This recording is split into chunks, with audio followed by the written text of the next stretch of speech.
Welcome in, everybody. Thank you so much for being here. I appreciate it lots. Thank you. It's good to see that there's so many people coming on. And I think we can quickly start with a prayer, if it's good with you all. Yeah, great.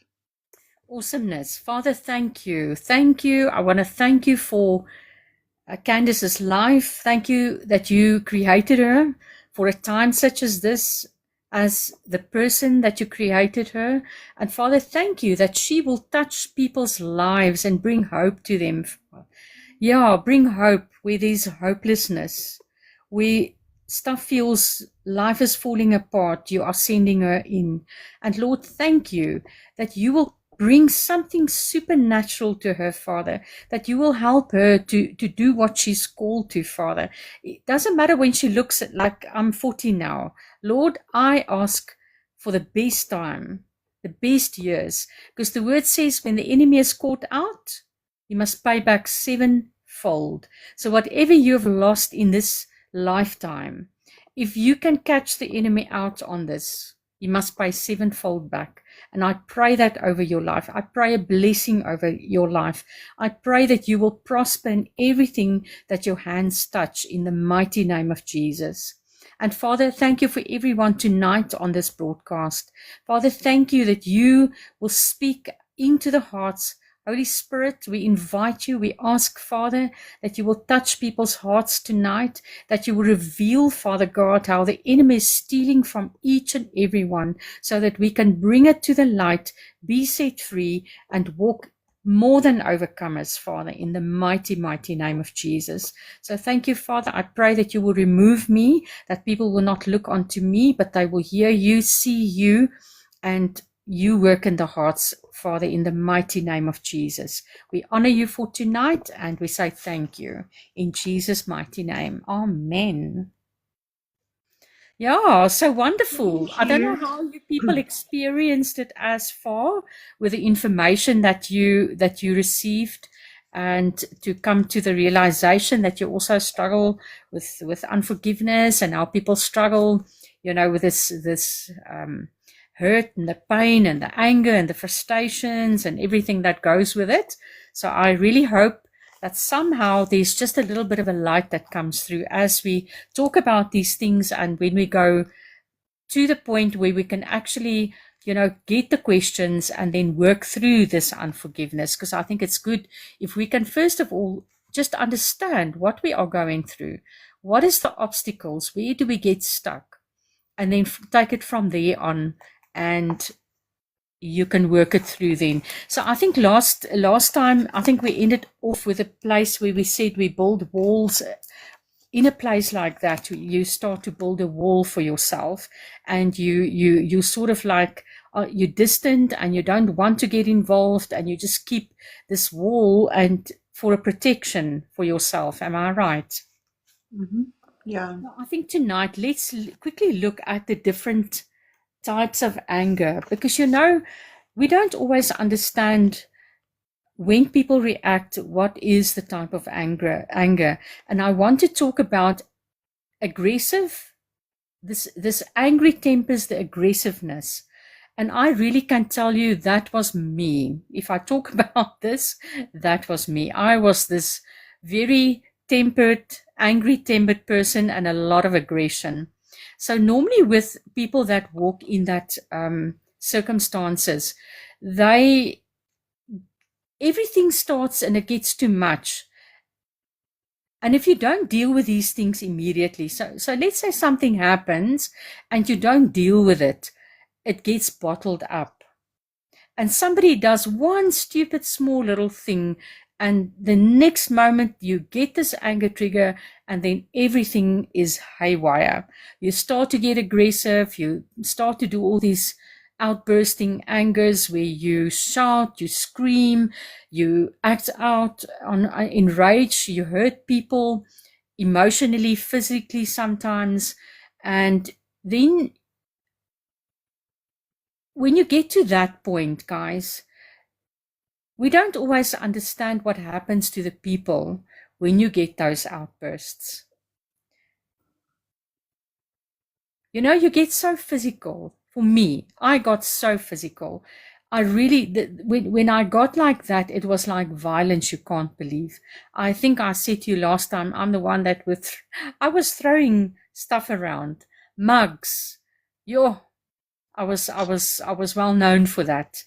Throwing it through windows, throwing it through glass, sliding doors. I even threw stuff to my roof, to the ceiling. Oh my goodness, it was terrible. And you know what you do is, if you get to a point like that and you start to damage stuff, and afterwards you get so angry towards yourself because this is not who you want to be. I mean, I'm talking about really like late at night when you're alone there in your bed, then you start to think about these things. And then you feel like, why am I doing these things? It's sort of like you can't understand why are you acting out. When you are there, it's very difficult to understand why you are reacting in that way.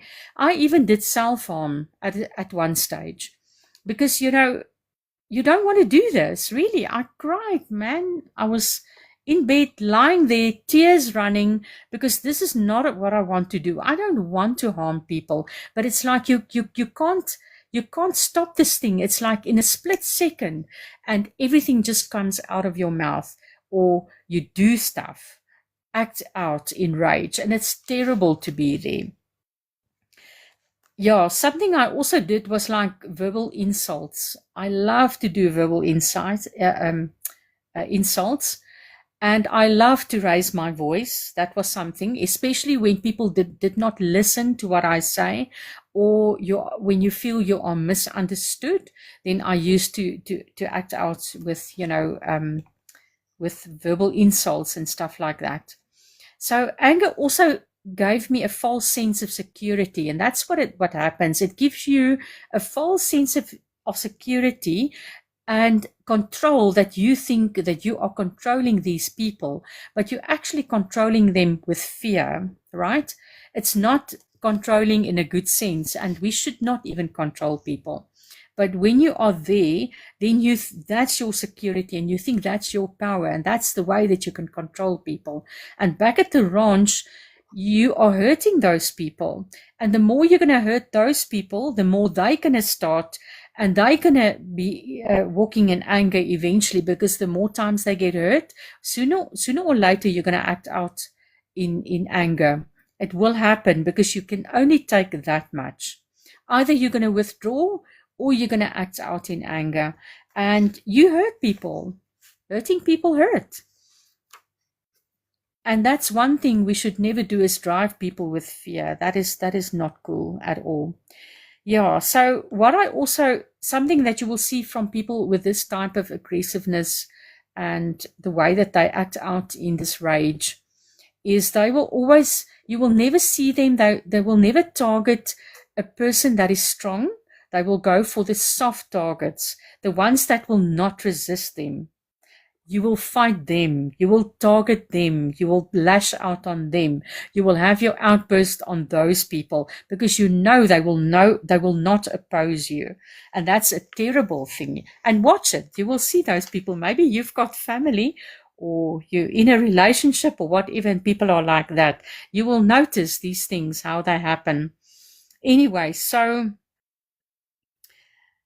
yeah, what also happens is people will start to lie to you to avoid anger outbursts. So people will start to lie because they rather would like to avoid any anger outburst and to see if they can get away from the circumstances.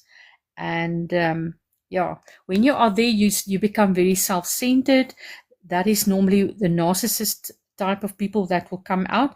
And I will tell you one thing later on narcissists, because that is also, I believe with my whole heart, if it's a person that is not too far in that, you can still be helped. Because normally with a narcissist, these people, somewhere along the line, they got hurt, normally very young.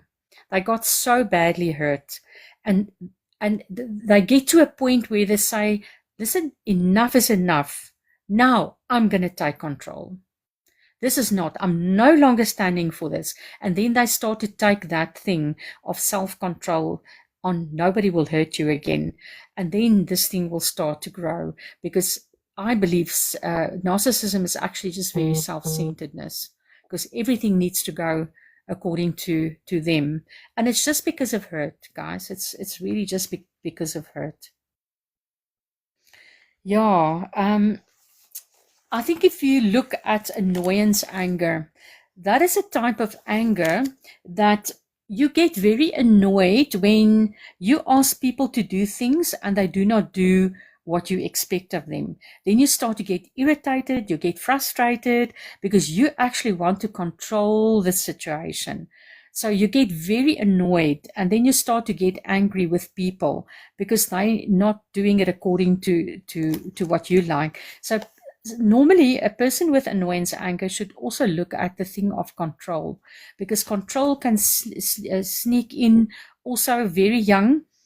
Like I said last time, we talk about the lies as well, how the enemy plants seeds of lies in our lives. And sometimes in a childhood situation, when you feel something happened and you out of control, you could not control it. That's where the control starts, right? And then you build on this control. It will just, become more control in your life. And then, like I say, if you're in a situation like that and people are not doing it the way that you want it, then you will start to be very irritated and you get annoyed because it's not according to what you want.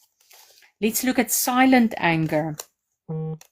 May I ask, is there any person that can relate to the first one, the aggressive anger? Is there anybody here? Can you send us, I don't know, what can they send us to see if they also struggle with it? I'm the only one?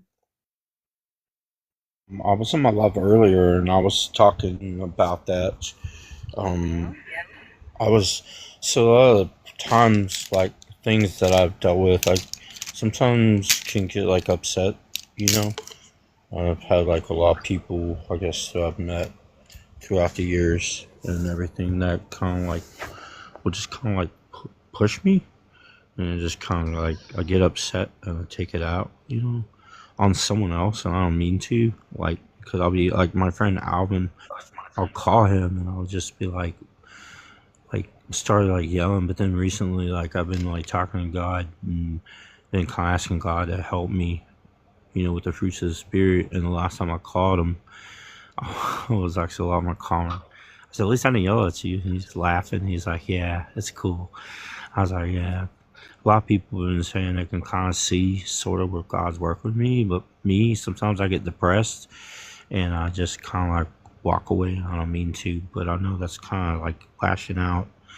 God's helped me with, like, not getting in my flesh and stuff, but Yes. I don't know, just thought maybe I'd share that, just there you go. Thanks, Space Ranger. Sorry, Candice? No, I said thanks, Space Ranger. And then Emily's made a comment there as well. And I'm definitely one of those people, and I am working on it. Is it now with a lot? With the anger outbursts, with rage? Okay. Yeah, I used to be very rage throwing things, but I'm not as bad as I used to be. Okay. All right. It's almost like you can't express yourself. Like you don't have the words to express yourself, and you just Yeah. it all just becomes too much. Yes. But I'm not gonna lie, I'm that kind of person as well. But my one, yeah, if someone does not do according to what I tell them, like if I plan to make someone Dave, are you playing music? yeah, to calm my brain cells sometimes. I can't hear anything you're saying. Oh, my bad. My bad. Calm your brain cells, girl. Yeah. Yes. So we can hear you now. So I'm a person. I used to before, when I've not moved back to my mum's, when I was living alone, I was worse. Very worse. I broke a lamp. I throw things when I'm like in a depressing site. When I moved back, My face is the one that everyone gets scared. My face, it says, oh, if I'm angry, everyone in the house is like, Shirley, are you okay? Are you okay, Shirley? Your face. I'm like, Your face is giving me anger, yes, rage. rage. And obviously I have to snap out of it. I even tell my brother, if I do that, yeah, just hug me. Yes. Because I will feel better. Because sometimes they do annoy me sometimes when I tell them, clean after yourself. Clean after yourself. I don't want to wake up clean after everyone. That annoys me because I'm cleaning the home and making sure the place is tidy. But some of them don't like to listen. So I get irritated. Mm. Well, you see, you are raging there, and then Emily in the comments was raged at. Oh, I Yes. don't, yeah. Yeah. You know what normally happens, and I'm going to use my own life as an example. You know, my life story started as from the womb. A lot of things, from the rejection and a lot of shame, there's a lot of lies that the enemy implanted. And like I said, the more he repeats those things, the more you get hurt. And the more you get hurt, the more you will become angry. And then this thing will grow and grow and grow. And then you will start to lash out with all of these anger outbursts and all the aggressiveness and stuff like that, because it's a build up. It's a build up. You know, you trigger immediately when something small happens. But like I said, if you do not deal with these things, then of course it's going to build up. It's like everything goes into a slow cooker.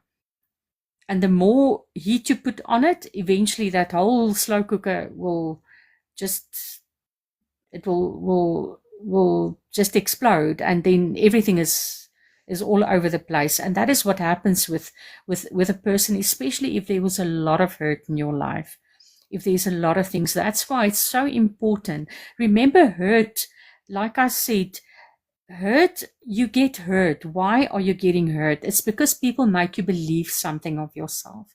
So there's a lot of lies, a lot of seeds that the enemy plants.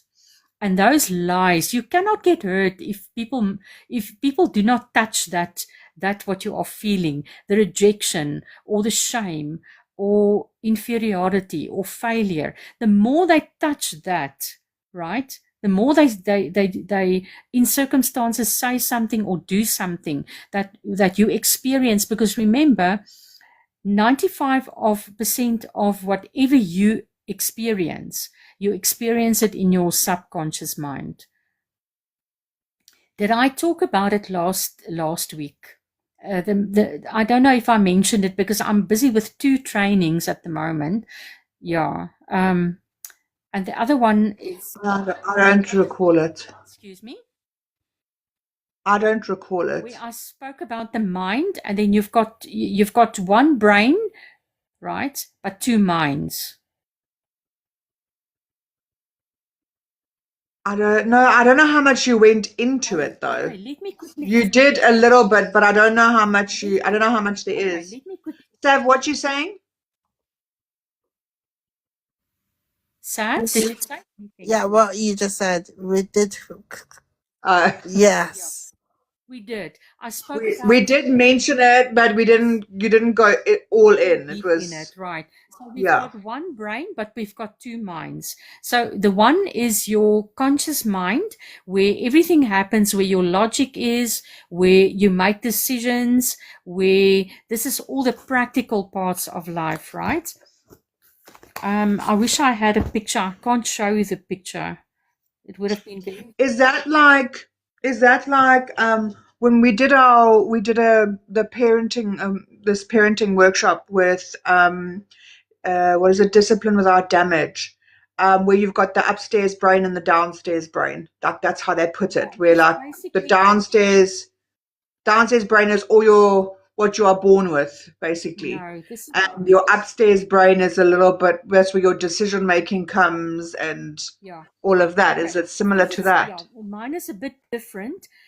because your conscious mind, right? You only use 5% of your daily conscious mind, right? This is where your logic is, where your willpower is. You want to, where you want to do it the way that you want. You decide. This is where your decision part is, and this is where your awareness is. So you are aware of things around you.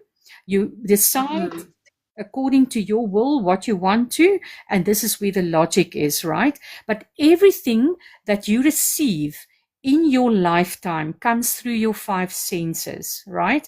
This is what you see, what you hear, what you smell, what you feel, what you taste. That's your 5 senses. So from the time of conception, you receive through your 5 senses, you receive everything through your senses. Does it make sense if I tell you? So when you are a little child, your parents have a fight, you see the fight, right? That is one of your senses. You hear the fight. If there's alcohol and the parent was maybe drinking alcohol and is drunk, you smell the alcohol, right? You receive it through those senses. When you have been molested, same thing. You feel what happens. You see what happens. You smell. If it's drunkenness, you smell the alcohol. You smell it, right? So you receive all that information, your emotions, everything that you have. You experience it as early as from conception. You experience emotions. You experience fear. You experience all these emotions. You can experience it. Remember, God he's also got emotions, and that he created us that we have emotions. So his intention wasn't for us to experience bad emotions, right? But unfortunately, because of sin that came into the world, now this was exposed to us. Now we can feel rejection. Now we can we not feel it, but you can believe stuff, right? But you can feel hurt, you can feel anger, you can feel all your emotions. So now what happens is when you are a grown-up, so life happens, so everything that happens to you goes to your subconscious mind. Every information that you receive, you are opening little files. Like when you go to your computer and you open a file for your electricity bills and one for your bonds and one for whatever, for your clothing accounts, your Edgars or whatever. You open little files for them. And every time that you do something or buy something or you get an account or a bill, then you go and store it in that file. The same happens to us on the emotional or the spiritual side, right? So now your second brain is then your subconscious mind. And in your subconscious mind is where your emotions are. This is where your beliefs are. So your emotions, your hurt, your pain, all of those type of emotions, your beliefs, in other words, the enemy comes, he plants seeds of rejection, of inferiority, of failure. I'm not good enough. I'm ugly. I should not have been born, and you can name them. I'm hopeless. I'm full of fear. And we can call all of those, all the lies. I will talk about what lies is as well. And this is where you will also, your habits, you will find that your habits also is in your subconscious mind, and as well as your memories. So every single thing that happens to you, it is stored in those little files of your subconscious mind. So now, whatever we do is we live from out of our subconscious mind 95%, and you're not aware that you are living with these emotions. You're not aware that you are living in these habits. It comes from your subconscious mind. You're not aware that there's a memory bank full of stuff there. So when you trigger, you're not aware that when you trigger that it comes from your subconscious mind. In other words, when you feel hurt, you do not realize that maybe you are feeling rejected, or maybe you feel or believe that you are a failure. or you feel that you're not good enough, or you're not beautiful. You don't understand that these things are lying in your subconscious mind. And this was planted in circumstances. There was a lot of things in your life that happened where the enemy started planting these seeds. And remember, he uses the closest people to us, the closest ones. I don't know if you've ever heard how people can speak to their children, and the child might have done something and say, "Ach man, jy's stupid," and you are just stupid. You hear? That is a seed that is planted. And now this child will get into more circumstances at school, and one of the children, he couldn't do something in school, and the little children will say, "Ach, jy's stupid, man. You're just stupid." And this thing will repeat. And that is what hurts the child. Because every time that a person tells him he's stupid, or he just does something and now it's already in his brain, it's planted that seed, "You stupid." Now he is doing something and he cannot do it, and then he will tell himself, "I'm stupid." That becomes your belief system. I've made that word in my house. So there's 2 words in my house that are classified as swear words, and that's fat and stupid. Yes. Yeah. Those 2 words are so scarring. Like, really, the trauma. I look at Sav now, because Sav was told repeatedly that she was stupid, Yes. and it wasn't. She's not stupid. She's wired differently. Yeah. But you see now what normally happens in a situation like this. You might tell somebody, "Okay, you're not stupid." So you've got 2 ways to do this, guys. There's a way, but then you must be very anchored in the Lord, so that you are spending time with him, that you are working and must understand that you are believing lies which you don't understand. That's why you emotionally trigger. You don't understand that you are believing the lies until you start to work through this and you come to the knowledge to understand, but listen, actually, this is what happened, and I'm feeling hurtful because I feel stupid. Yeah. So this is the important thing. We act out of the subconscious mind with our emotions. So every time that you trigger and you find that you've got this hurt, or the pain, or the anger, or the outburst and the rage and all these things that we experience, right? We don't understand why are we acting out like this. But once you start to see, when you get that trigger, to see, but what triggered me now? Let me go and see what happened. And when you look at the circumstances, what happened, then you will realize, but you know what? I'm acting out because this person made me feel that I am worthless, or I am stupid, or whatever. Then what you should then do is you need to go and find that seed where the enemy planted the very first time. You need to go and find that seed. Yeah. But we need to deal with the unforgiveness, because you need to forgive that person because they made you feel that you are stupid. But it was a repetition, because the enemy planted the seed, but he keeps on repeating. Why? Because then it becomes your framework of living from this place. I believe that I'm stupid.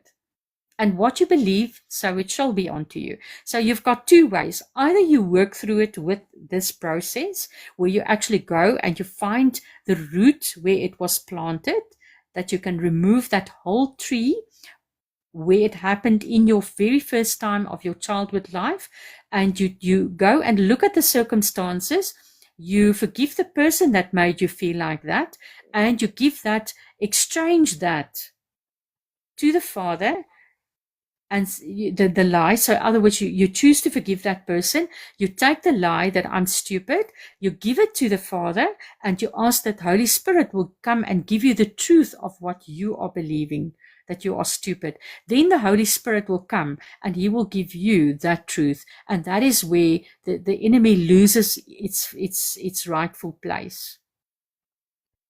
Does it make sense if I explain it that way? So that's why we lash out. That's why we walk with so much hurt, so much pain, because there's so many lies that the enemy has planted in your life and repeated. And everything is in your subconscious mind. 95% of what you live from out of your subconscious mind, and you're not aware that these things are lying there. You're not aware of everything that you believe. So that is why we lash out, because the more you get hurt and the more trauma and the more, stuff, there's negative life emotions that happens and trauma in your life. That is why we lash out eventually in anger. And not everybody will lash out like that. You will find that some of the people will totally withdraw from people. They will seclude themselves. They don't want to be involved with people anymore. They will just withdraw from life, and they become very depressed. They lose life purpose. They feel there's no purpose in life. They become that depressed.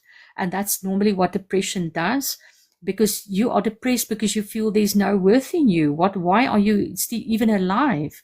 Because there's no purpose for you in life. But once you find your purpose, then automatically depression will also leave. There is severe circumstances. I don't say that everything is there, but with your serotonin and your dopamines and all of those factors, you can get support just to get it up again. But in the meantime, you need to find out, why are you walking in depression? But okay, You don't lash out. Okay.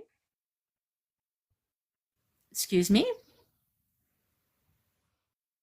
Oh, sorry. Oh, okay. All right. So yeah, I think I'm going a little bit off the point here, but I think it's important so that we can understand, but why are you reacting that way? So we need to understand it's what people make us believe that is hurting us. Hurt has got a reason. A reason is the lies that we believe about ourselves. And if you look at what a lie is, I'm just going to quickly give you that. Just give me a second. Let me just change here. So normally a lie. So anything that you believe about yourself or your circumstances or about God that is contradiction to what the character of God is and who He is. That is a lie. So surely God is not a failure. We are created in His image. Am I right? We created in His image. Is He a failure? No, He's not a failure. So whose voice is that? It's the enemy's voice. So anything that you believe about yourself that is in contradiction with His character or the Word of God, if the Word says you are not, you're not a failure, the Word never says that you're a failure. So anything that is in opposition with God's character, are you stupid? No, you're not stupid. So you've got a way that you can either do it where you are very close in relationship with the Lord, where you make sure that your identity is firm, but then you must check your emotions, because your emotions is your giveaway to say that you need attention. There's stuff going on in your life. Your emotions are, like I explained it, it's the smell of a rotten rat. The lie is the rat, but the smell is the emotions. So when I walk into the door, you smell something is not good in here, right? So that's the emotions, how we act out, how we present ourselves there. Are you hurtful? Are you crying? Are you lashing out? Are you emotional? That the emotions is that smell. That tells us that something is rotten somewhere. So now, the more you go into the process, you will smell. That smell will increase until you sniff out that there's the rotten rat. Sorry, man. The rotten rat. And that is the actual thing. We need to make sure your emotions will tell you that there's a rotten rat. There's a lie, and you need to go and identify where is the lie. You need to sniff it out. And that is where, when you trigger, you need to make sure what is it. Why do you trigger? Why you're having fun here with me tonight? Hey, Candace, No, do you know what is happening? tell me why you're laughing. Sav's desperately trying to. I think you are trying to respond to James. Okay, Sav. See, when you said about the rotten rat, yeah, you know what? It makes sense in my head because Does it make sense? yes, because obviously from a young age, I realized the certain person in my life, there's something that I personally I see that no one saw. If you get what I mean. Mhm. So he's the rat. Oh, but hold on a second. Is this now for forgiveness? No, this is when I was young. Obviously, when you're young, you don't know nothing.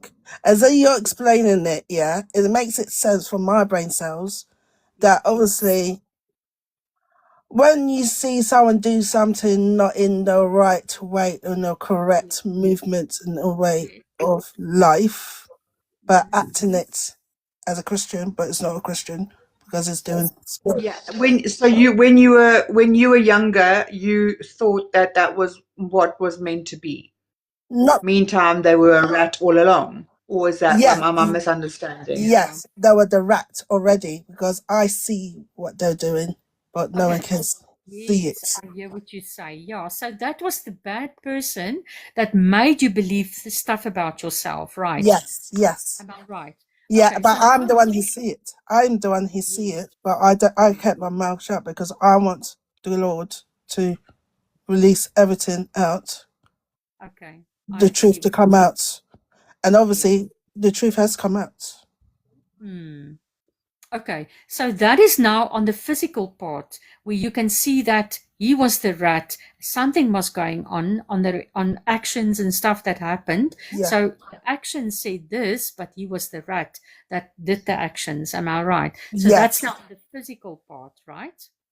but he's doing So the now, spiritual side as well. yes. Now look on your emotional side. So take that same thing and apply it to your emotional state. So the smell is the emotions. The Mhm, lies that you believe is the rotten rat. mhm. You were told many lies, Sav. Yes, that's what I'm saying. Yeah, Yes. So there's a lot of rats that's rotten in your area of your emotional side, right? yeah, So you need to catch all those rotten rats. So every time that you have an emotion and you trigger, you need to check what is this emotion. Can you identify it with a lie? So when you trigger now, can you identify it with something that you believe so that you can go and see where the enemy planted that lie? Remember, your pain and your hurt is because of a lie that you are believing. You won't have pain or hurt unless you have a lie. yeah. You hear? Mhm, And that lie is the rotten rats. mhm. So that's why it's important when you trigger, you need to find out what is the emotion that you experience, and then you need to check your emotion. What happened in the circumstances? Why are you feeling hurt? And then you need to go and check, okay, what am I experiencing? What is this person making me believe about myself? And if you can identify what you are believing, then you're going to go back to the very first time that you experienced that lie, the very first time the enemy planted that seed of that lie. Let's say, for instance, have you got something that you can work on? Maybe a lie that you can, or that you would like to use? Anything that's relatable to you?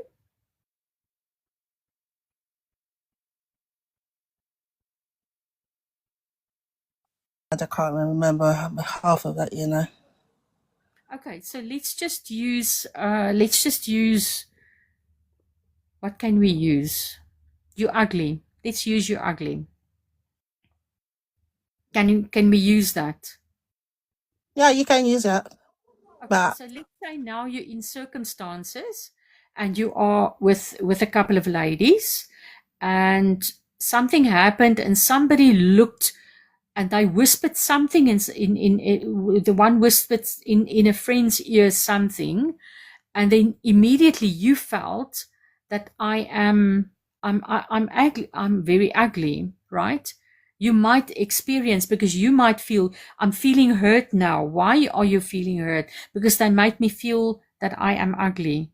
I feel ugly, right?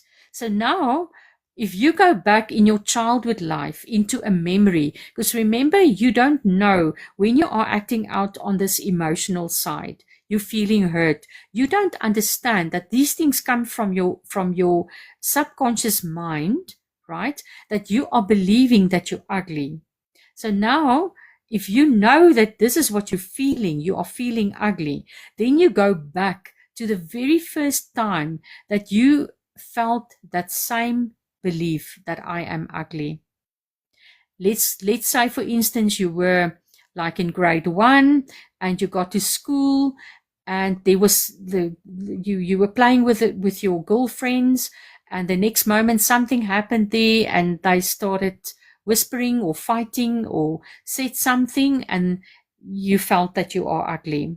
They laughed about your face or your hair or whatever. Now, you then at that age in grade 1, you felt that you are ugly. So if you go trace it back, you will see there will be several incidents from grade 1. You will see how the enemy would repeat that you are ugly in different circumstances up to where you are now. Now you are feeling this hurt and pain, and you don't understand why are you feeling this way. When you were now with this ladies here and they whispered something, and then you felt, they looked at you and then you felt that you are ugly. You see, does it make sense if I explain it like that?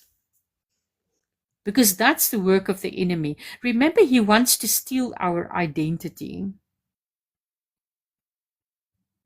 He wants to steal your identity because he knows if he can steal your identity, you're going to give up on God. You're going to give up on everything. You're going to turn your back against God, because who is this loving God that is not protecting you, not helping you, is making you feel that you just want to give up on life?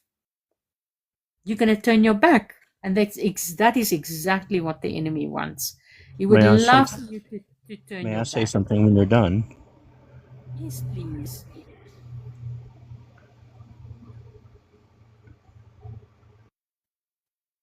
You can say, that's fine.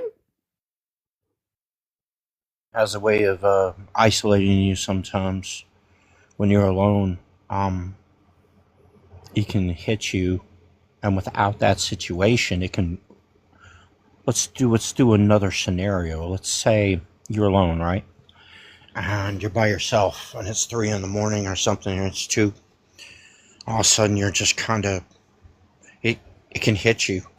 That's why you got to continuously be praying. Got to constantly be armored up. But you're armored up 24/7. Let me tell you why you're armored up 24/7. Because the Lord's with you. But here's the deal. If you're not constantly in prayer, the enemy can creep in. Here's the deal. We sleep, but the enemy doesn't. And sometimes I get hit with depression or oppression. I start thinking that I'm no good. I start thinking that I don't belong somewhere. I feel like I want to walk away. And I feel like I don't want to be around anybody. Sometimes I'll be there and I'll just this has happened before, and I'm not naming any names. One person probably got the message. I accidentally unfriended her and friended her back, and then she said, "You unfriended me." I said, "Oh no, I wasn't alive. I was unfollowing you to give you 2 free points." And she's like, but she didn't follow me back. And I was like, okay, this is what happened. I came clean and told her. And so it can happen, you know, the enemy can hit us in different ways. And Okay. one of the things for me is it's been a struggle, but then there's times like if I'm outside, like talking to God and stuff, you know, I'm thanking Him and I'm spending time with the Holy Spirit, because honestly, it is about that relationship. But I just wanted to share that with you, that He can hit us in other ways too if we're alone. They say isolation's not good, but then I hear God says sometimes I put you in places alone so you can learn to rely on me and me only, you know. Mhm. And so that can go either way, you know. But I just wanted to share that. Thank you for letting me share that. God bless Thank you. you so much. Listen, I love that you shared that, because you know what happens now? Exactly the same thing what I've now discussed with Sav. The same stuff you are believing you don't belong. I'm not. Did you say that you're not good enough? There was, I think, 3 or 4 things that you mentioned. And this is what the enemy will do. He isolates you, but then he plays it in your mind, right? Because he loves, if he can isolate you, and he's going to set you up. So when you've got that feeling, I don't belong, you feel you don't belong anywhere. Guess what? If you go and search for the very first time that you felt it, you will see the enemy planted a seed very young in your life. I mentioned it, I think, I don't know if I mentioned it on this group, but the enemy plants the seeds as early as from the womb, as early as conception, up to about 7 years is the biggest time where he plants in these lies. You don't belong. I'm not wanted. People don't love me. I'm not good enough. And rejection, inferiority, and he will, add on all these lies in that first 7 years of your life, and then you will just keep on repeating that lie to the point where you still feel it now. I don't belong. And that thing has been in your life for very long. I can guarantee you that. So I actually want to challenge you. Just the fact that you said, you will remember what you said. All of the things that you experienced there was lies. I want to challenge you just on one of them. I don't belong. You don't belong. I want you to go, as you spend time with the Lord, just sit there and in your memory bank, remember your subconscious mind, everything is stored there. The only thing that will block you is when the enemy will put in a block where there was a lot of trauma. Then the enemy will make sure that he puts a block in there, that you cannot go to that emotion. So if you struggle to do that, you need to find out, but what blocks me from going in there? And if you receive your answer, you exchange that to the Father for truth, and then go into that memory, see what happened, and then you will see that you believe there, I don't belong. Something must have happened that you felt I don't belong. So I'm going to challenge you. I don't know what your name is, but I'm going to challenge you. See if you can go back to that route. And once you're in that route, you forgive the person who have done this to you. Forgive the person. Then you take that lie, I don't belong, and exchange it. Give it to Father God and tell him, Daddy, this is what I believe, but I want your truth. And I'm asking that you will, Holy Spirit, give me your truth of this lie that I believe I don't belong. And let Holy Spirit give you the truth of what he wants you to know. So I'm going to challenge you with that one. Is that good? Yes, please try that. Because we don't always, because it's in your subconscious mind.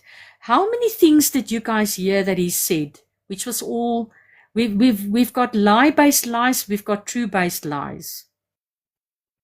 And I normally explain it to people this way, that your true-based lie is, let's say, for instance, the enemy planted a seed of failure, right? And then he's going to repeat this thing. So whatever you do, you always fail in what you are doing. So that is a true-based lie. God's heart is not. He's not a failure. He didn't create you as a failure. So that is not God's character. But you will see this thing repeat, and you start to walk with that expectation, because everything you do will show that you are a failure. So that becomes a true based lie. It's very true, because you can see everything that your hands touch, it boils out to being a failure. And that is not the Father's heart, that you are not a failure, but the enemy planted that seed and repeats the seed. So I would like to, let's do the lie-based lie. So the lie-based lie now is I don't fit in anywhere. I don't belong anything. I should not have been born, or people don't love me. You see, that is not the truth. That is not the truth. It might feel so, because the enemy loves to come and plant these seeds and tell us that we are not feeling good enough. We are not making it. We should not have been born. I don't belong. But that is a lie-based lie, because that is not what the Father wants for you. That is definitely not. So the enemy planted the seed, and then he wants to destroy you, because the more he's going to work on your lies, that becomes your identity, right? And then he's got you in the palm of his hand, and he can, once these lies, because remember what the word says in John 8:44, he is the father of lies. And then John 10:10, he only came to steal, to kill, and to destroy. How does he do it? Because of our sinful nature, and also because of sinful nature, and also because of the lies that we believe, right? So that is stuff that's got an open spiritual door, and the enemy can start to infiltrate and destroy your life, and make sure that your life just goes downhill, downhill, downhill. You will walk in suicidal thoughts. You will walk in places where you feel, I just want to give up on life. I'm not making it. I'm depressed. I just want to go. I don't want to do this anymore. Ask me. I know, I've been there. And I talk about these things because I have lived it. And I had to be victorious out of all of these things, to see how the enemy is stealing from us. He's crippling us with these lies. So either you can be in this beautiful relationship and become aware of what you believe, but I love to work on this. I still, up to today, work on the same thing. I work on the triggers. I work on my emotional triggers. And once I've got a trigger, then I will start to suss, right, what is happening here? What am I believing? Right? And then I go back and I go and find the source. Where was that seed planted? I go back to God. He was there from the day that he knitted you in the womb. He knows every single thing about you.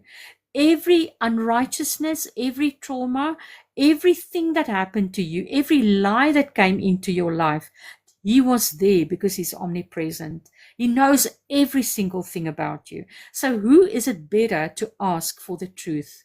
That he can come and transform your life because of the truth that he will give you.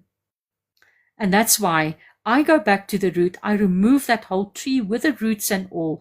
I don't like to cut the branches, because you remember, when you cut the branches, there will be more branches coming out. Am I right? You prune it, but the more you prune it, the more branches you'll get. And it's not like you are sorting out the problem. It's going to continue, and there will be more and more and more. So better is to find the very first time the enemy planted the seed, so that you can take the whole tree with the root system out. And that empty hole, you need to get Father God's truth in that hole, so that there's a beautiful tree that will come up and have beautiful fruit. You know why he attacks me? Yeah. Because thieves don't break into empty houses. It's because I have something to offer the kingdom. I'm a threat to the enemy, because when sometimes I go live, I do play a lot of dance music, but at the same time too, I'm always telling people before my live, I always say, okay. I always during my live, I always pray and acknowledge Jesus Christ as my personal savior. And then, like, sometimes I might like share a few scriptures and encourage people, and then at the very, very end of my life, I always tell people, "Hey, everybody, go seek the Holy Spirit today." So the enemy's upset with me because the more I try and show love and compassion and stuff. I recently had another brother on another live. He was saying that I can't be sitting with people in the dark. But then he asked me a question. He said, "Would Jesus go to a place like this?" I said, "I don't know. I'm not God. But I do know. What I do know is that Jesus was love and compassion. And when I'm trying to be on my live, like, I don't know. I just try and show love and compassion and just like hang out with people because, I know not everybody's saved. I don't want to like beat people over the head with like the Bible, but I just want them to like be like, "Oh man, this is cool music," just hanging out, and then just kind of like hear a little bit of encouragement, and hopefully, or not hopefully, praying that, I mean, it's not me, but it's God, that does everything. All glory to Him, but plant the seeds, and let God do the rest. But I don't know, it's okay. I mean, I'm human, but the neat thing about this is I've never really had like the suicidal thing. It's just more like maybe I'll cry and I'll go to sleep and wake up and I'll feel like it's a brand new day. And when I see that, that's like God, showing me, "Hey, it's all right, man. I got you. Like, just sleep it off, wake up, do your thing, go eat, go shower, whatever you do." And I just thank Him for another day, But anyways, I love you. I love you. God bless you. Likewise to you. And thank you for encouraging people out there. I think it's wonderful because, God created us that we must be more than overcomers in this world, right? He said that we must bring heaven down to earth. We must show them kingdom on earth here. And I think we are seated in heaven with Him, according to Ephesians. So the word is full of that scriptures that we can know that we can bring heaven down. Because why? When we are saved, Jesus Christ is within us because we are born with His Spirit. His Spirit is inside of us, and we die to ourselves. That is the beauty part of this, because we've got to take up our cross, deny ourselves, and follow Him, right? And you die to yourself so that He can become more in you, so that you can live kingdom on earth here. Be an overcomer in Christ Jesus to go and do what you are called on this earth. And calling can be, for everybody it's different, but we all want that calling to be here and do what God has called you to do. So I think that is basically the important thing. Yeah. And I think unforgiveness, we are talking about unforgiveness, and I think that is so important that we deal with the unforgiveness, because wherever there's hurt, there will be unforgiveness. There will be unforgiveness, because I mean, how can you be so hurtful or so angry, and you don't need to forgive the people for the harm that they're doing you?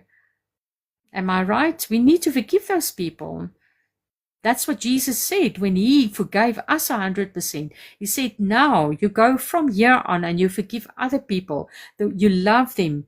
Forgive them as I've forgiven you.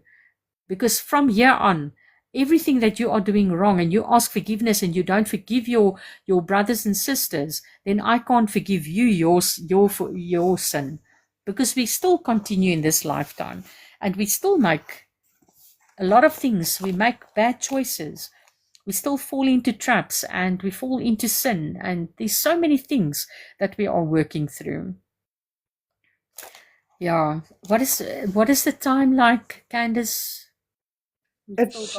Well, I don't know if anyone wants to say anything further, because it's still early. It's 9:24, but I don't know if anyone wants to say anything. Please, anybody, if you would like to mention before I do, unless, can I just quickly finish with all the angers? Then we can chat quickly. Yes. We can see if there's Sure. more. I just want to finish this off quickly. So we talked Can about. I quickly say something though?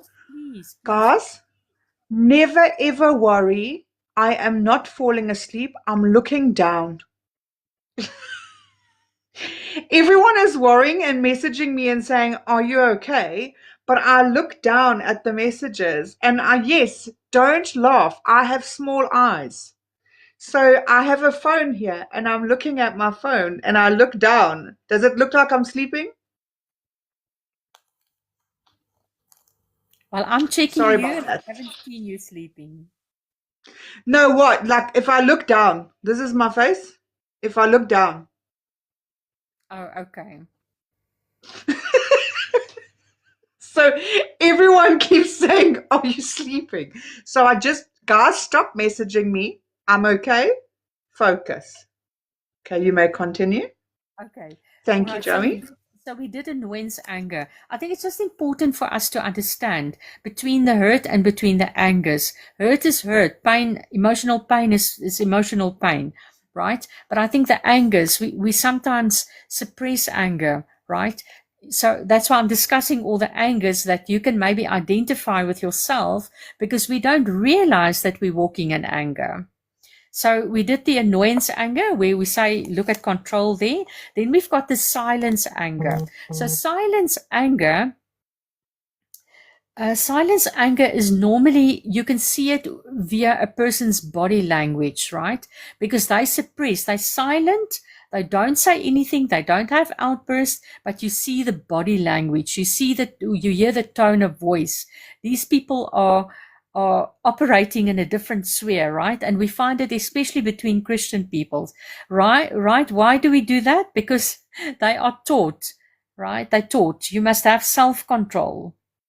You must control your anger, right? That's what they teach them. And unfortunately, when you suppress all of somewhere, your body language, it will be revealed. Even if you try to silence it, you will see it. You will see how the people will change. You will see it. And afterwards, normally with silent anger, then they will also go and talk to other people behind. You know, they're not upfront, but they will speak to people behind the back. And then they will talk about these things and whatever. Yeah. So they are very afraid to express their anger.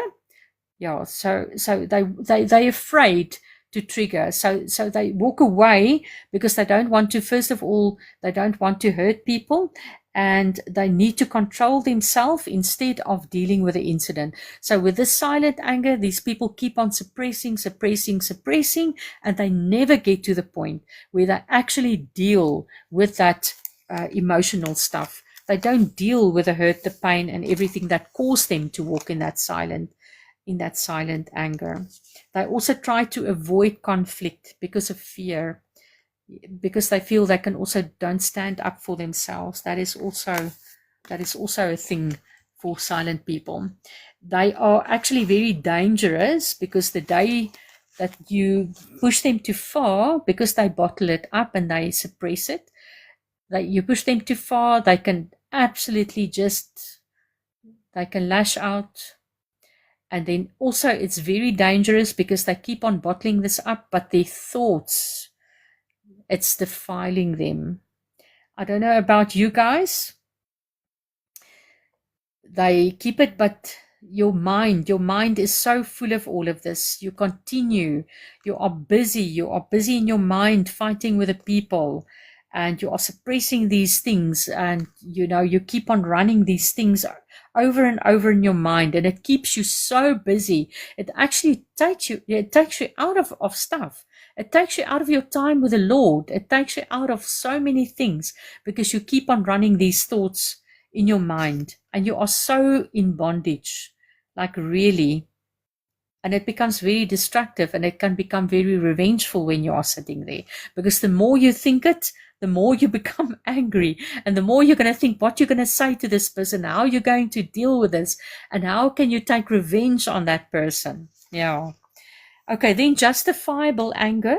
So we love to justify why are we acting out on these things, and you will find that the emotions, they turn to the emotions of vulnerability and helplessness, and also emotions of control and power. And these people will blame shift. They like to nurture self-pity, and they can then walk into a victim mentality. that is very, very, that is stuff that you often see when a person starts to justify. They justify why they can act out, why they can do this, why they can do this. And they are so vulnerable. And then eventually they blame shift everything. We love to blame shift. I blame shift. Because of my anger, I blame shift a lot of things. When I started to realize what's going on, I started to blame shift. And I eventually also started with this victim mentality, and I never knew that I had a victim mentality until one day somebody said to me, but you know what? You always the victim in everything. We had a conversation or a little bit of a quarrel there, and then they said to me, you the victim. You blame shift, and you've got the self-pity, and then you go into the victim mentality. And then I had to go. And can I give you a testimony of a victim mentality?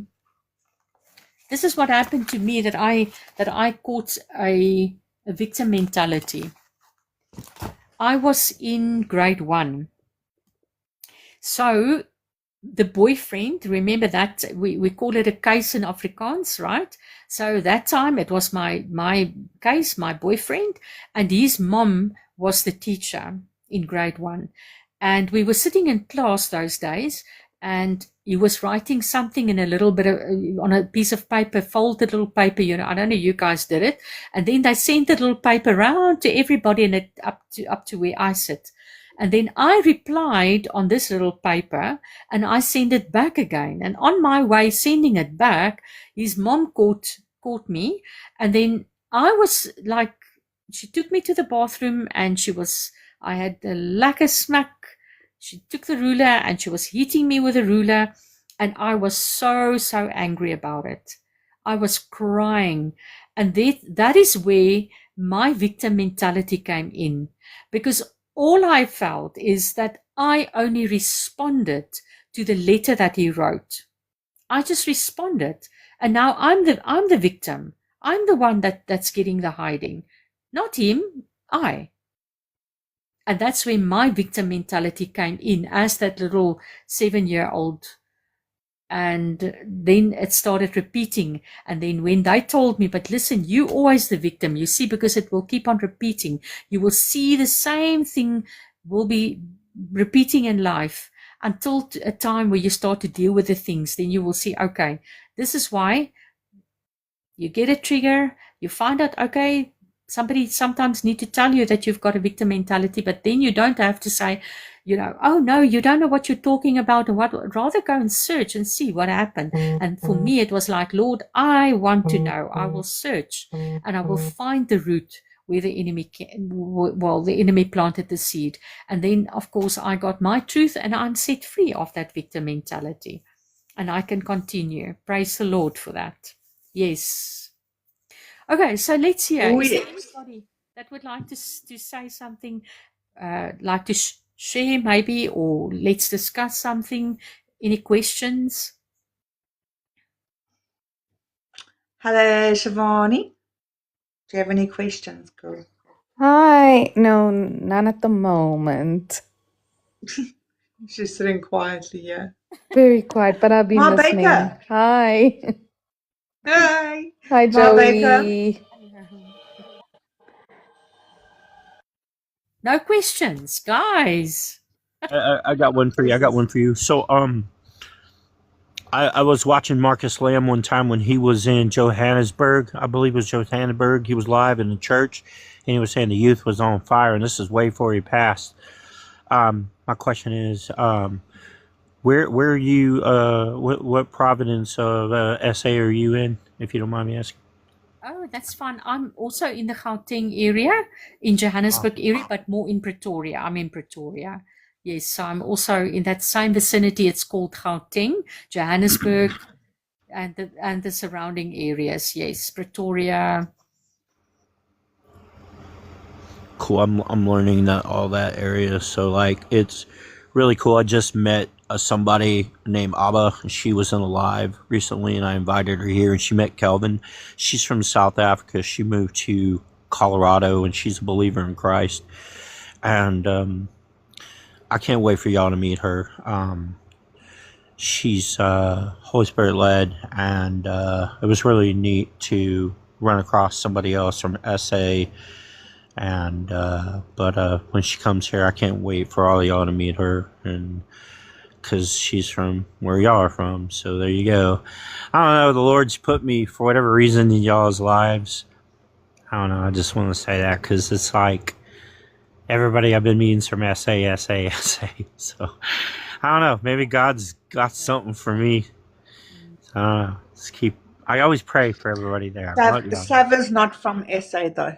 Yeah. Sorry. That's what she's trying to make a point above you. Oh, Algerian. yeah. Well, either way, still love. No, she's also. So you're the one, the American Yeah. that's here. We've got the Canadian. That's when I have a lot of people coming in here from all over the world, which is fantastic. But you are like the resident American. Then we've got Raw Minds, who's the resident Canadian. And then we've got Sav, Mulgarian over there, that is our resident mix. She's like, she's the mix of it all, but mainly for our Brits. She's the English one. That's You awesome. wouldn't say she was, but she is. She does speak English. She speaks So- Shirley. God's put us here all for a reason. Amen. Yeah, I know, it's incredible. And Joey is here because of this special human here. So, and now Joey is our resident evangelist, and she's not going anywhere either. She has no choice. She's met this crazy bunch. How can you say? Ah! You know, I think it's grown a little bit by little bit, like our little community and the movement. And some people know what's been going on my side. I had to take a bit of a step back this week, and I'm going to do it again this coming week. From my lives, I've been going on. I did go Friday and then today. I actually went twice today. I was busy getting ready, and I didn't go to the church service because we had a house full of children, and I don't know how that happened, but it was a lot. And then, so I was watching the live stream, and I just had this urge to go live. And I was like, no, I'm not going live. I'm not even ready to go live. But I was alone. Eventually, everyone left so that I could get ready. And while I'm getting ready, I'm busy watching it. And I was just like, okay, Lord, I'm going to go. I'm going to go, and I will sit there. And people that came on there that I don't know, because normally everyone knows I go on at a certain time. So it's usually the same people, and then every now and again there'll be some new people. But because I was on this morning, I got new people coming in that have never seen my life. And they're like, but we don't see you here on Sunday mornings. And it was so lovely to do that. And even though I wasn't here on Monday and I wasn't here, no, I was here on Monday, kinda here on Monday. I was here on Tuesday, and I know that there's certain people and friends of mine that are missing the lives. You know, you can still talk to me, but I just know that I needed to take a step back and work on forgiveness. Imagine. Oh, wow. There was something really, really, really huge happened. Part of forgiveness, part of acceptance, honesty. There was a lot that came out, and yeah, it's been a crazy 2 weeks, but this week was a lot. So I feel much better, but Oh, wow. That's like Joey will know, when you're working through all of these things, it is very exhausting. So for me to be able to do my lives without falling apart 24/7, I had to make that time and just know, because it does. It eats away at you. And I had said so many times, yes, I had forgiven. I had no clue what was hidden so deep inside of me. Yep. No clue. And I didn't realize it was going to come out, and I didn't realize it was going to come out to my brother having a heart to heart. And I feel so much better. Like, remember I told you with my deliverance, they said to me that there's something still there, but don't worry, it's like dormant. It's fine. And then things started going pear-shaped. My son and I, when we talk about the anger, the rage, my eldest son and I had a massive, massive fight. And he moved out.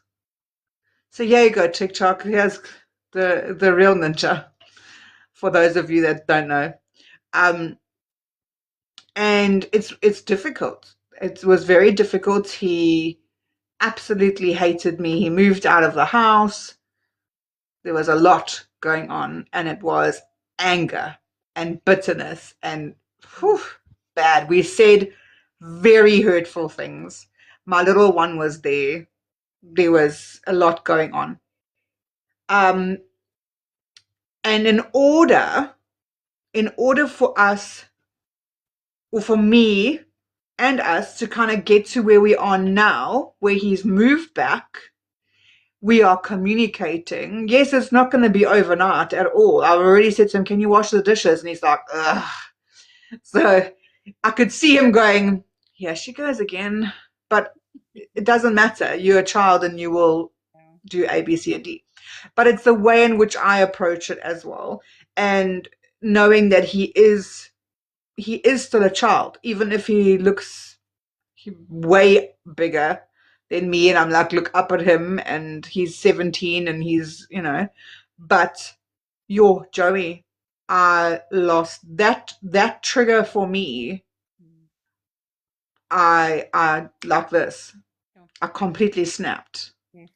I saw his father in front of me. That's where I thought I had forgiven everything and moved on. Yes. So you had to deal It with was, yes, and the thing is if we hadn't have done it, my brother just came back from, he literally came back, I think a week after this happened. And he was like, what? He was in America, and he was like, what on earth is going on in this house? And he said to me, I don't understand this, but we need to have a conversation. And I said to him, I don't feel comfortable talking to you alone, because we could blow up. We had a very tumultuous relationship. It was crazy. So, and we're both very sensitive. So you can say something and it just goes from like crazy again. And so I had arranged to have it with the lady that I always talk about, with Vida, that did my deliverance. And we did it at my son's school, my younger son's school. And if we didn't go through what we went through, him and I would have not had a breakthrough. Him and I would have never got into the roots of our trauma as kids, and how bitter we were with one another and towards one another. So it was a good thing, but it was very ugly, very, very ugly. So yeah, if you guys don't learn and practice forgiveness, yes, it will wreck you. It will wreck you. I thought I was fine. I was not fine, because my son did one thing that triggered me, and it went pear-shaped. So now I'm finished. Sorry, that's the beauty now. If you say, yes, I want to work with stuff like this, and you hear it, God is very faithful, eh? Situations will happen so that you can actually deal with it. So for you can actually, in the back of the book, there's beautiful questions. There's a practical sessions. What you can do is go and work through your brother's stuff to make sure that you have forgiven, that you are really like you are okay. You can rate it on a scale of 1 to 10. 1, you are still struggling, definitely struggling, and 10, you can say with a pure heart you've forgiven him. Yeah. So rate it and test it, because that's nice. If you know something like that happens, especially this is now also when you can sit and you can talk about it. But remember the lies. Remember, if you can remember what the lies, what is it that you believe? Why did you feel that way? The lies, guys, the lies. That is so important. That is huge. It's huge. That is exactly. I was lying to myself. Yes. I was lying to my child, because that is the one thing we always say, don't speak bad about one another. Okay, bye, Shivani. Thank you for being here. Bye. We say that never speak bad of the other parent in front of the child, or whatever. The problem is I was protecting his father, my ex, for all the wrong reasons. And I was so scared that my child would actually hate me by telling him what the truth was, because I was told, oh, but you deserved it, and you obviously weren't a good wife, and you triggered him, and you did this and you did that. So by me not telling my child stuff,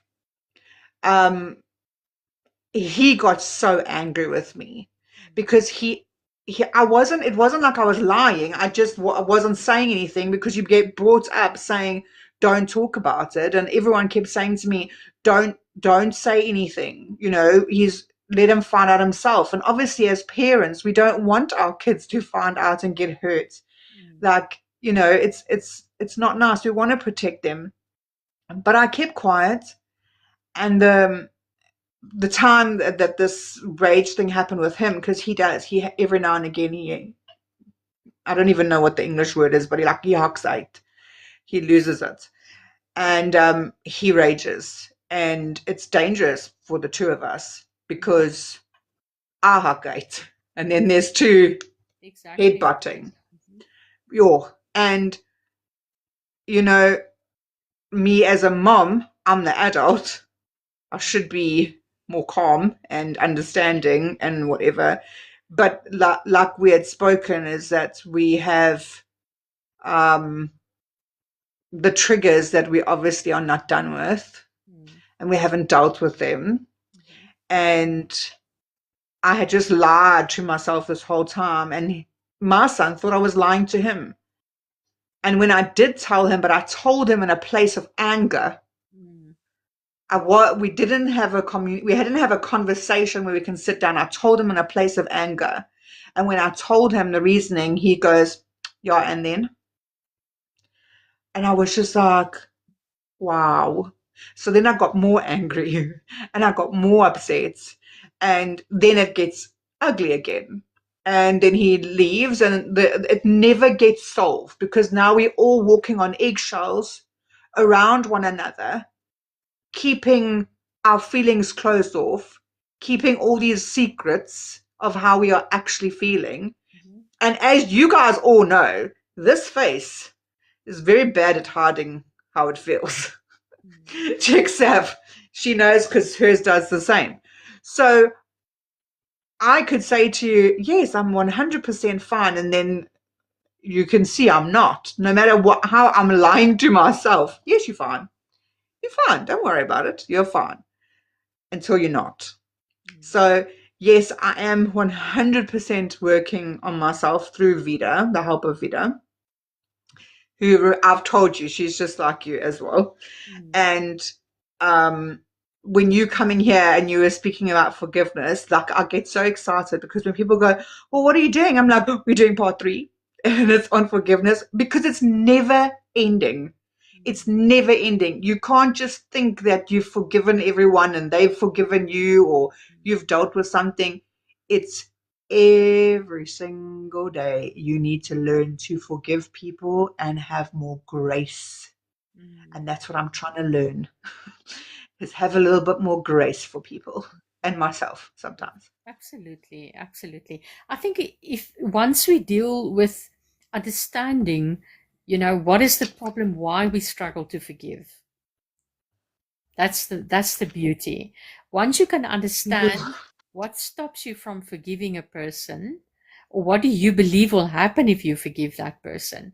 Because that's where the enemy comes in. First of all, I said, remember, there's two lies. One place where you believe something because of the hurt, you believe something. You're believing something, and that's why you're feeling hurt.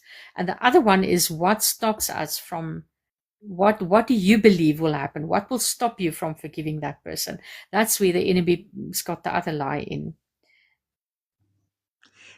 So I think that is my problem, is that if I want to go down that route, I need to know that I'm going to be very vulnerable.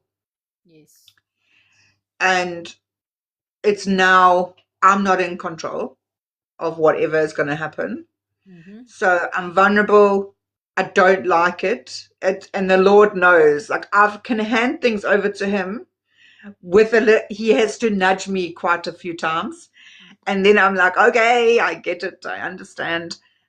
But when it comes to that, it's very difficult, especially when it's, like, you will know, when it's family, that it's not like you can just close the book and say, okay, bye, I'll never have to see you again.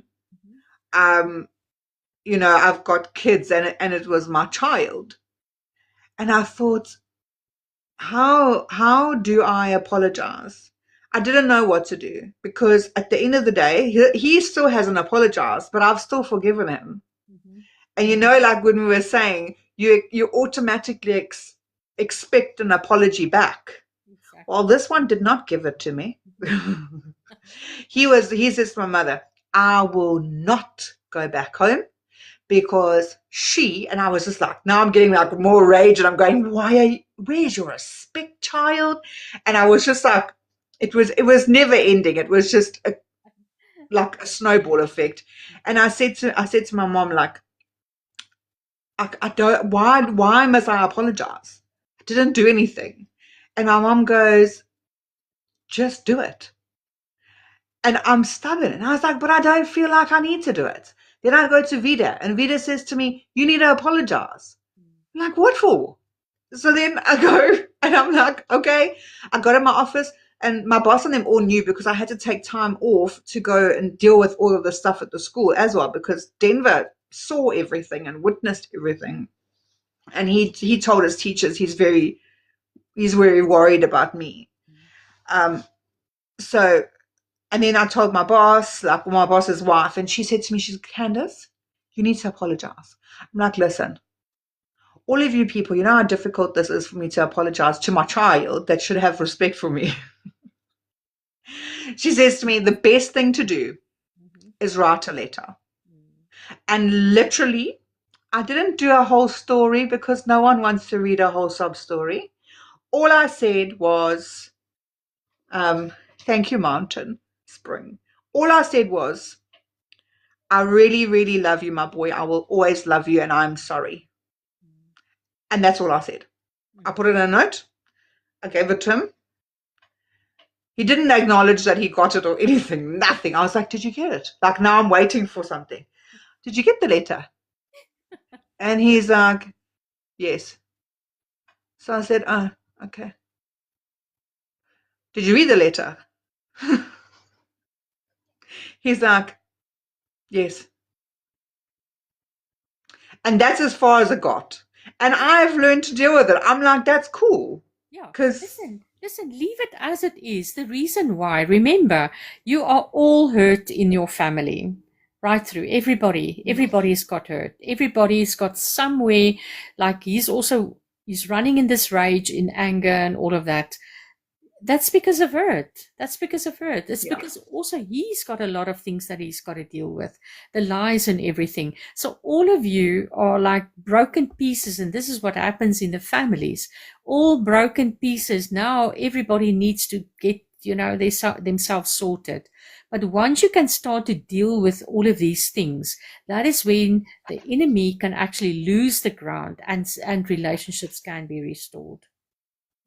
But if you It was difficult, Yes. but The thing is, if you can focus on you right now, get yourself healed, get yourself sorted out, so that you get yourself in a space where you can actually carry him, so that he can be at a place where he can see, but my mom really changed. It's not a superficial thing. This is really, I can see there's a change. Then he can Yeah. open his heart, and then you can explain to him, but son, this is what happened to me. I had to work through, because this is where I got stuck. I had to work through this. And you see, we all are broken pieces, and we all hurt one another because of our own hurts. You see, Yes. because they're not aware they are where he's not understanding what's actually going on. For him, it's just all this pain, all this hurt, the confusion, everything is all over the space now for him emotionally. And if you can focus on yourself, get yourself healed, you can then actually reach out to him when he's ready, and you can just maybe share what happened in your life. You had to work through all of these things. This is what happened. That's a testimony, and by your testimony, you overcome. By your testimony. Well, the good thing was, Yeah. sorry, the advice that Vida had given was, because my son respects my brother and they've got quite a bond.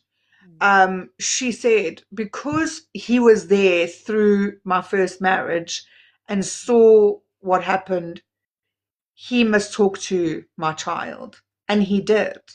And he listened to him. And I don't know in what way he said it, because my brother had to be stopped when it came to solving that problem because of what my ex did to me and my child. So I know that my brother was probably the right person to speak to my son about it, so that he has first-hand knowledge that I'm not talking nonsense. Okay, that's good.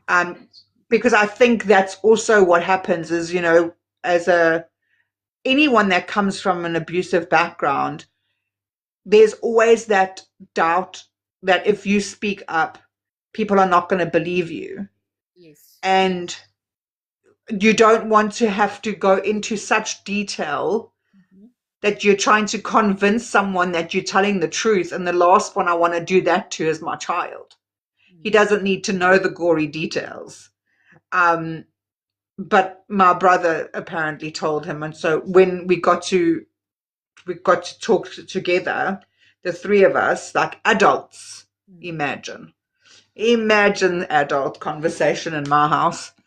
And my brother was like, and my brother is not, I just sat there and I thought, who is this person? He's 18 months younger than me, and he's always treated me like a child. And I'm like, stop treating me like a child.